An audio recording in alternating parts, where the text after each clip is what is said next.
Hi, I'm Stephanie Wick, and this is my AEP 858 Module 15 case study. Category 1 is problem identification and analysis. What do you know? Some of the things that we know about this school district that we are looking at are the demographics for Truman Elementary. This school is located in a Midwestern suburban community. This school houses a pre-K through 8th grade in this particular district. There are 700 students, averaging about 3 classes in each grade level. 15% of the school students qualify for free and reduced lunches. 5% speak a primary language other than English. Majority is Spanish, so you have several English as a second language students. And the principal has 2 years in the school. Previously, he was outside the particular school, but he was still in district, so he probably has some knowledge of this district going in. What do you know? We know some perceptions. Overall, the school has lower reading scores than math on their assessments. As a cohort, they tend to lose ground on their reading. They are losing more ground as they move up from grade to grade, so each year they are decreasing their average scores. The parent perceptions are very negative. They've expressed concerns. The parent-teacher organization has written a formal letter and requested that the principal be at the next PTO meeting to answer questions on the reading level of students and what the school is doing to address this. They do have a reading specialist or supervisor who has conducted observations in the classroom, and she wrote her recommendations for improvement. And there are grant opportunities available for research-based reading programs. Um, what do you need to know? Some of the things that we need to know that would be helpful to know before we truly dive in and analyze this case are: one, are all schools in this district seeing lower scores in reading? Is this a district problem or just a particular building problem? If not, what programs are these schools using, other schools in the district using to be successful? How long have these scores been low? Is this something that happened recent, or have we seen this year after year after year? If it is recent, what has changed to drop these scores? What programs is the school currently using for reading? Does the school do other reading assignments in the classroom, other reading assessments in the classroom, either formal or informal? If so, are these scores consistent with the major assessment that we are looking at, which I'm assuming are state assessments? What is the math program that they are using and seeing success with? Is this something that there is a similar reading program available? Maybe, maybe not. Um, Category 1 continued. What do you need to know? Did the previous administration see these low scores? If so, what were they doing about it? With a 2-year on-the-job principal, it is going to be helpful to know what was happening before. What professional development is being offered to teachers to focus on reading instruction? Are teachers being trained to know that reading is a key issue? Is this something that they need to continue to train teachers on and help them come up with new ideas? Is there an increase in identified students in this district? Um, this could lead to lower scores in reading if you have an influx of identified students who are struggling with reading. Why does there only seem to be whole group instruction with no differentiation? Um, this was noted in the reading specialist or supervisor's observations. Why are they doing whole group instruction only in the classrooms from what she could see? Identify the problem. There are a few things that lead up to our problem in this. Basically, our test scores are not meeting our expectations. Curriculum may need to be evaluated to look for better options. Instruction needs to be reviewed to find better methods than only whole group instruction, including ways to differentiate. First and foremost, our test scores are low in reading, and they are not meeting our expectations and requirements. This is the problem that we're going to address. Category 2, proposed plan of action with appropriate strategies for implementation. Our plan of action. First step is to meet with a reading specialist to review findings and compile her perception data. This data all needs to be organized and compiled so that way it can go to the data team and they can take a look at it. Data team is our next step. They need to meet to review all of the information, including the reading specialist observations, the test scores, They probably need to look at the PTA letter with the concerns for perception data and any other classroom reading assessment that the school might have. This may clarify some of the reading deficiencies that we are seeing. The data team needs to share their findings with the school, teachers, and other personnel. They need to discuss the data and improvement plan. What are we looking at? What are we trying to do? How are we trying to improve? They need to then figure out the next steps to take.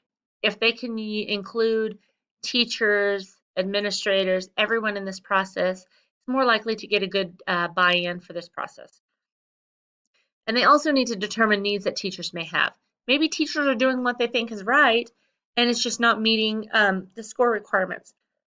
So what do our teachers need to be successful? Plan of action. Also, we need to look at revising our schedule. In our information that we were presented with, it talked about our scheduling and how sometimes reading was not given the full attention that it should. Sometimes it was a split reading period because of other courses.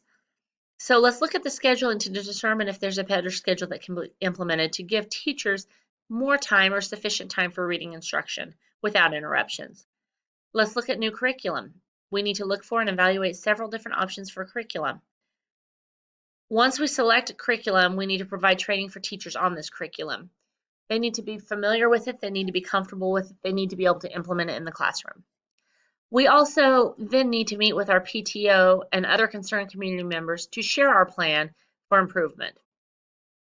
We need to let them know that yes, we are aware of the issue, we are doing something about it, and we are going to continue to monitor and evaluate. We need to implement possible interim assessments to determine effectiveness, not just wait on major assessment scores. From the information given, it appears that we're looking at state assessments for this information. However, there are so many other different assessments we can do for reading to see where our students truly lie and get a better picture. And this is something that needs to be implemented. Category 3, resolve the issue based on promoting the success of all students. What is best for all students? First and foremost, we need to offer sufficient reading and writing instruction in the classroom. Differentiating instruction is a necessity in today's classroom. You have students that are at different levels, at different points in the course, and we need to make sure that we're meeting all of their needs, not just a certain group. Curriculum needs to be looked at and make sure that it meets the needs of all students. There needs to be some kind of accountability group set up for teachers. So if we have several English teachers and we're all working on reading, what kind of accountability do we have for our classroom versus each other's classrooms? So let's set up some accountability groups to help meet the needs of students. Interim assessments are going to be better for students because this gives us a second method or third method to determine growth in reading, not just our state assessments. Monitor and evaluation throughout the year is something that we need to do, not just monitor and look at the data after major assessments. We need to look at it most likely at least quarterly, if not more frequently, to determine where we are and where we need to be. It is possible that we may need additional classroom support to help the teachers differentiate instruction. Maybe you have a classroom that has several different reading areas or reading levels for students, and to be able to differentiate effectively, we may need additional support. Debriefing the problem, category 4. What I was thinking. As I read this case, what I was thinking is there seems to be an assumption that there is no consistency for reading instruction. From the observations of the reading specialist or supervisor, it appears that reading is kind of pushed to the back burner a little bit, and that teachers teach reading but are often interrupted and students are pulled out for different things. I was thinking there may be an issue with limited data analysis. Why did it take so long to identify this issue? If this has been an ongoing issue, why are we just now seeing it? Also, what I was thinking is, what are the math teachers doing to have a positive effects on scores, and why can't this be duplicated for reading? What are they doing differently to be successful where reading is not as successful? What I was feeling about this case, concern about the low reading test scores. It concerns me that they continue to decline and that student cohorts keep dropping as they raise their grade levels. There's frustration with the teachers and the reading supervisor for not addressing this sooner. As a teacher, I was always looking at different assessments to see where my students were, to where that I could group them and differentiate instruction. Why is this not being done sooner? I was feeling some stress about the parent and PTO perceptions. It would have been nice to see and have conversations about this before the PTO letter arrived.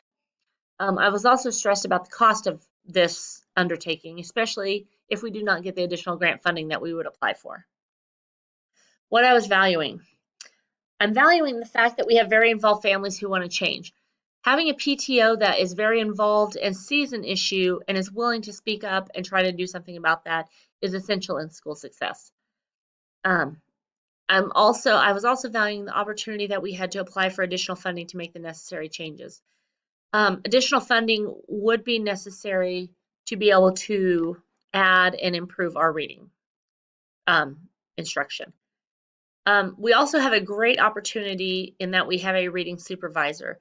This is a position that not all school districts have. My personal district does not have one of these.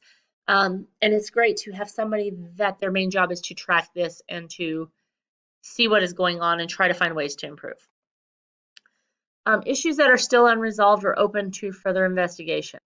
One issue is, will all the teachers accept that there is a necessary change, or will there be pushback? A lot of teachers seem to have a tendency to get set in their ways and in how they teach, and this might be a difficult, change is always difficult, so this might be a difficult undertaking. Will the school receive the grant funds, or will they have to find another way to fund the changes?